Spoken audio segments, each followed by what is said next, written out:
Subscribers don't matter, views don't matter. I mean, they do. So stop sitting there and thinking for months and months on end and just get to work and start uploading. Everything you want as a creator comes from making the best videos possible and thumbnails. Much easier to get 5 million views on one video than 50,000 views on 100 videos. A lot of people get analysis paralysis and they'll just sit there and they'll plan their first video for 3 months. And any of you listening, if you, especially if you have 0 videos on your channel, your first video is not going to get views.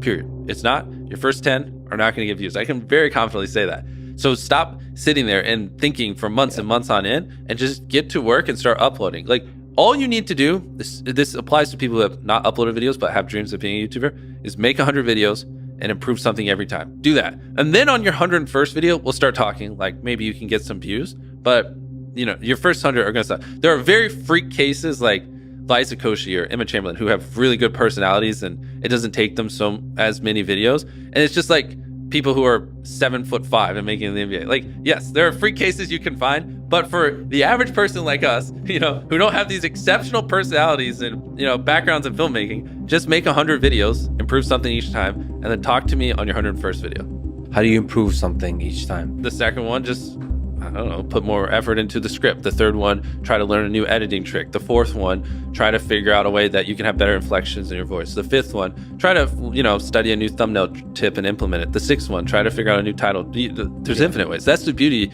of content creation online. There's literally infinite ways, from the coloring to the frame rate to the editing to the filming to the production to the jokes to the pacing to every little thing can be improved, and they can never not be improved. There's literally no such thing as a perfect video. What YouTube wants is they want people to click on a video and they want to watch it. Like, at its core, that's what it is. Now, you can like draw little lines and go as deep as you want into how to get people to click and how to get people to watch. I mean, essentially, by studying the algorithm, you'll learn that you're more studying human psychology, right? What do humans want to watch? Anytime you say the word algorithm, just replace it with audience, and it works perfectly. Like, the algorithm didn't like that video? No, the audience didn't like that video. Literally, that's it. If people are clicking and watching, then it gets promoted more. And that's literally all the algorithm does, is reflect what the people want to a T. And if you deny that, you just make terrible videos and are trying to find a scapegoat. I heard you guys talking about autoplay on YouTube, yes. And I've never considered it. I've always thought about the thumbnail, but now on YouTube, videos automatically play. Of course. So before you film a video, what is the thumbnail? What is the video? And then what's the first 5 seconds? And then what's the first 30 seconds? You know, by the first 5 seconds, it's like goes with the thumbnail. Because it's possible that people open YouTube and they don't see it. They don't Especially even see the for thumbnail. us, because like for so many people I've watched hundreds of our videos, when I upload, I am first on your homepage. So like you just literally don't even see the thumbnail because it autoplays so quickly. So like the thumbnail is irrelevant. I have to like visually convince you to click on the video. Wow, that's so interesting. Yeah, that's why we go so hardcore.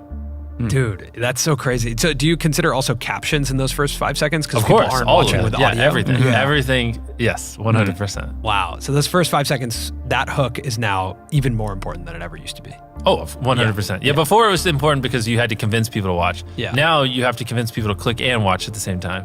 Whoa. With the first 5 So seconds. that's driving CTR now too. Yeah. It is, Interesting. 100%. Wow. I roast the hell out of people who like have boring first 5 seconds. It's brutal. You basically want to remove every dull moment. You probably want to find the 10 most critical people you know, make them watch the video and just roast it. You know, certain things like if I just talk to a camera for 10 seconds without a cut, like a lot of people will just like get bored or they'll lose interest. So like having a B cam and a C cam and just, you can just talk for 10 seconds, but 3 seconds in cutting to a B cam and then a C cam. Like now it's more interesting, even though it's essentially the same thing and not that crazy. But you want to have good pacing. Typically having a payoff at the end keeps them, right? Last sleeve circle wins 10 grand. If there is a low moment halfway through, you're going to watch to the end because you want to see who wins the 10 grand. So having a good payoff at the end. What's interesting is the longer people watch something, the more likely they are to keep watching. So you don't have to try as hard in the hypothetically back half of a video as you do in the front. Like even right now, we're so deep into this where a lot of people listening are probably just going to keep listening relatively close to the end unless we just have a really boring part of this conversation because they're just in it. They're immersed. And so a big, like to really boil it down to a simple level, you just want to get people where they're immersed in the content and then just kind of hold them there. Tons of viral ideas that people can do that don't require money. It does not require money to go viral. Like at one point, one of my most viewed videos was like spending 24 hours in a desert. We just grabbed a tent and some stuff and we went to the desert. And it got like 60, 70 million views. I have so many videos where we spent hardly any money, like the no food one, or I'd have to pull up the channel and go through it, that have gotten tens of millions of views, and they would have gotten 10 plus million views even on a small channel. So people who say, oh, well, I could be Mrbeast if I had money. Well, A, I didn't start off with money. I was poor, I had no money, and it took me like 7 years just to buy a camera, saving up from YouTube. And B, some of our most viewed videos, literally, like anyone can do. A lot of times people, oh boy, it's like they think their videos are better than they are, honestly. And tell them, Jimmy, tell them. I mean, they do. And you have to that, and they have horrible friend groups, because you really are like the type of YouTubers you hang around. And so like a lot of times I'm just like, what you're saying is wrong. Who told you this? They're like, oh, this guy. And it's like, well, they're wrong. It's not true. There's no such thing as a perfect video. Like, someone should always call you and it on your video, because it could be better. Like, that's because imagine if someone does that every video and you upload hundreds, if not 1,000 videos over the next 10 years, and every single time someone's critiquing you and you're applying what they're critiquing. Like, imagine the compound effect over that time span. It's invaluable. People think it's like, oh, well, it's all like CTR and stuff like that. But a big thing that everyone underestimates is what was your experience with your last video? If people loved the last video of yours that they watched, they're more likely to watch your next one. For the YouTubers watching this, when people watch your video, they go, okay, that was good, but like that's enough of you for the day. Like it was all right? Whereas what you want is them to go, holy crap, that was crazy. Oh my God, what's that? Holy crap, that was crazy. Oh my God. And they watch 10 videos. That's what you're going for, that data can't describe. And like, I've never heard anyone talk about that, but that is it. That's how you get these high view counts, because people watch 10 videos, not one, you know? It's okay to draw inspiration from me, but just don't do what I do to a T. It's not like $1 versus blank. I'm the first person to do it. But I just, saw that format and I was just like, how can I do that 100 times better? Right. How can I put 100 times more creativity into it? How can I level up the editing by 100 times? How can I spend blah, blah, blah. And that's always my mindset. How can I, if I get inspired by something, how can I do that but 100 times better and make it my own? Whereas a lot of people are just like, oh, Mrbeast did that. I'm just gonna do it.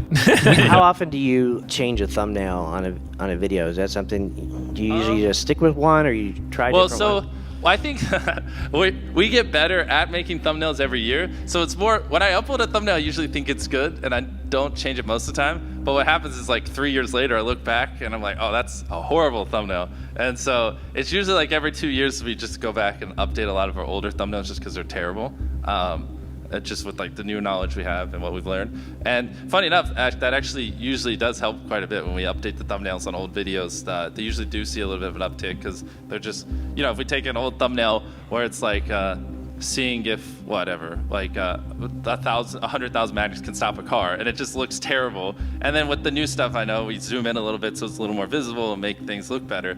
Then magically it starts doing a little bit better, because now people actually understand what it is, because I'm not as much of an idiot anymore. In 10 years, YouTube's going to be bigger than television ever was, for culture, in America at least, in my opinion. And so I think a lot of people underestimate that, and I don't think people really understand just how, to be one of the top creators on the biggest social media platform, and that will also be the biggest in 10 years during that whole time, the amount of value and how crazy that is. You don't need a network, you don't need to go through people. You just are. You can do whatever you want, and you can influence people how you want. It's just wild. It's mind-blowing, and you can leverage that to build businesses, or do things like Beast Philanthropy or whatever. I think people don't realize just how much influence the top YouTube channels have. No one's ever gonna do what I do better than me. It's just not.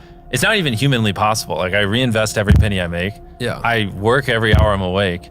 I devote every atom in my brain to solving this. I hire the best people on the planet. I've been doing this for 14 years. And I think in decades, not years. So I'm going to be doing this for another 20, 30 years, not 2 or 3. So no, the next me isn't going to be me, because no one's going to do what I do better than me. It's not possible. If I thought someone was doing better than me, I'd just start sleeping less so I could work even more. I'd figure it out. The barrier to entry to be you is extremely high. Yeah. Right? Especially where you're at. Well, it's just because I'm all in. I'm crazy. People shouldn't be me. I don't have a life. I don't have work-life balance. My personality, my soul, my being is making the best videos possible, entertaining my fans as best as I can. That is what exists on this planet. And I don't recommend it. You know what I mean? You should have work-life balance. You should not devote your entire life to this one thing. Go have fun. you know, I'm miserable a lot of times. I have a mental breakdown every other week because I push myself so hard. Like, I don't recommend it, you know. What do you think gets us to 1 million subscribers? Well, subscribers is an arbitrary number. Okay, so that doesn't matter. Million views a video. No, you should ask me what helps us make the best videos possible. That's the only question you should ask me. Subscribers don't matter. Views don't matter. I mean, they do, but all that comes. Everything you want as a creator comes from making the best videos possible. And